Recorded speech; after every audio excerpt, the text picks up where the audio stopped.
Hi, happy belated Halloween. I wanted to talk to you guys about risk taking in poetry.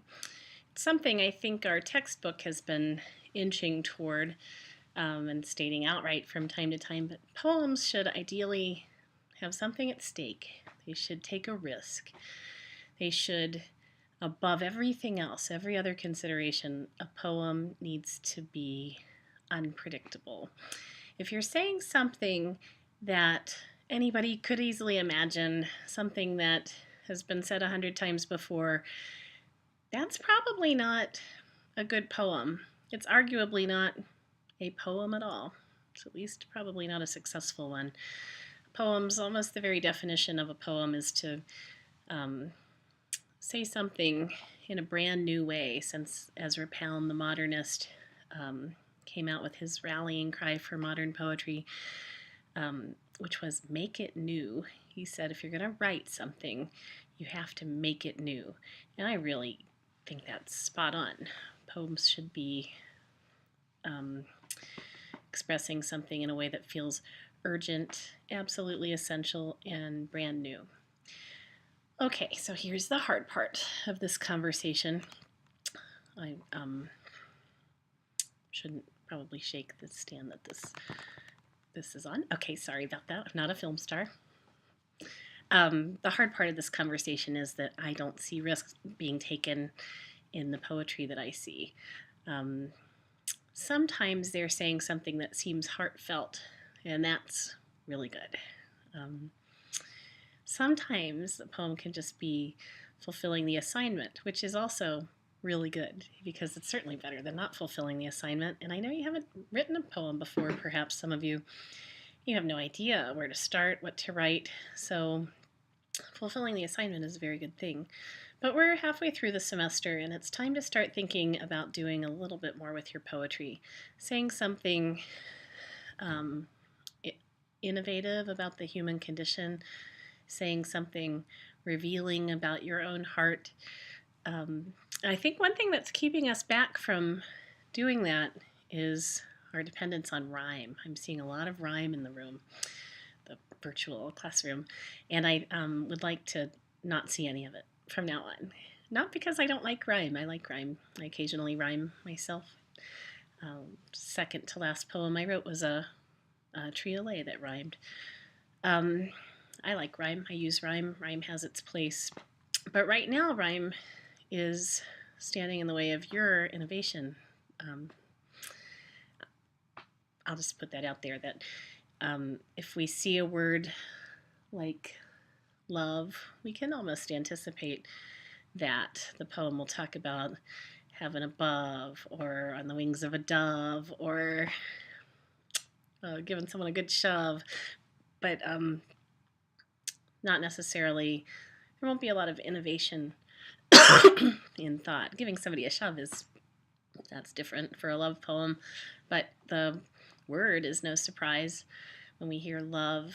We all have that little catalog of rhyming words, and nothing particularly special about being able to rhyme. It's kind of nice sometimes when you can do an off rhyme, like the word loaf kind of rhymes with love in a way. It's a slant rhyme or a near rhyme. So that would be a surprise to see the word loaf follow the word love. But I just don't think wordplay is going to get us where we want to go. I think we need to dig deep, go into our sort of innermost self, and find some truth to write about. Here's a poem I wanted to share with you. Got it on my screen here. It's a favorite poem of mine, so I wanted to share it with you. It's by the late poet Robert Creeley. I met him once. I went to a reading he gave in Ohio when I went to school in Kentucky, and he was an interesting guy. He had one eye, or a big eye patch, and just kind of a late beat poet, very earthy. And my friends and I loved him. We took a book that every night we'd sit around the campfire and we'd say, new Robert Creeley poem. So somebody would turn to a page and read a poem they'd found, book about this thick. The book we took him to sign, his collected poems, was taped up, soot covered. It had been by many fires. It had smudge marks, fingerprints, but it was a badge of honor in my group of friends to learn a new Robert Creeley poem to recite. And my all-time favorite Robert Creeley poem is this one. It's called The Rain. It's a fairly famous poem. It's about something very different. It's not about an expected topic at all. It's about, you'll soon hear it, so you'll know what it's about. But it has to do with how sometimes we just get so full of ourselves, and we just need to step away from the self and dwelling, obsessing on our thoughts, hopes, wishes, and just maybe getting out of the self. He asks for his love to be like rain, and you'll see why. Here's a poem, and I'll also post it for you. The Rain. All night the sound had come back again, and again falls this quiet, persistent rain. What am I to myself that must be remembered, insisted upon so often? Is it that never the ease or even the hardness of rain falling will have for me something other than this, something not so insistent? Am I to be locked in this final uneasiness? Love, if you love me, lie next to me.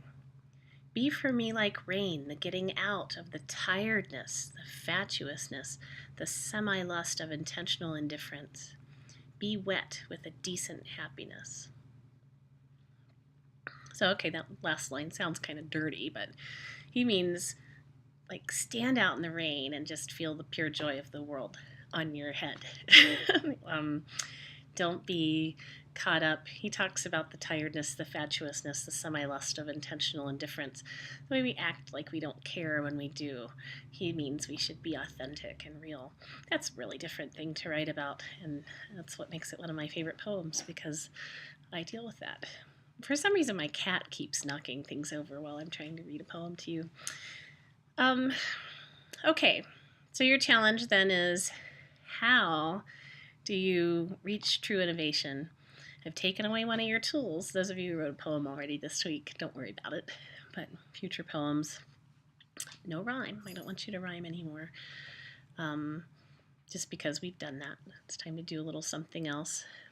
So I've told you what you can't do, but I haven't really told you how to do what you need to do. And you probably need to think about something authentic that you're feeling, and something not obvious, like Creeley's not obvious when he talks about wanting to be authentic. That's not an obvious sentiment. And what do I want to be? This is totally off the cuff. I should have prepared a few thoughts about my answer to that question, since here I sit in front of you and with a bunch of monsters behind me. But I know I'd like to be more optimistic and more open to possibility. And I want to trust that good things are coming my way, and I'd like to experience more joy. These are real feelings that I have. I could write about something super expected. I love my sons. I love my mother. Fall is nice. There are just a lot of good things to write about, and some great poets have written about all of those things. But I think the key for you, and the key for me, I'll do this too along with you, is to pinpoint the wiggly emotion that doesn't necessarily have a one-word name. You can't call it sadness. You have to explain it. You can't call it joy. You have to explain that too. So fix on a feeling, dive in, and use the words that come to you, and don't stylize the language. Don't try to rhyme. Don't try to fancy it up. Just be as real as you can.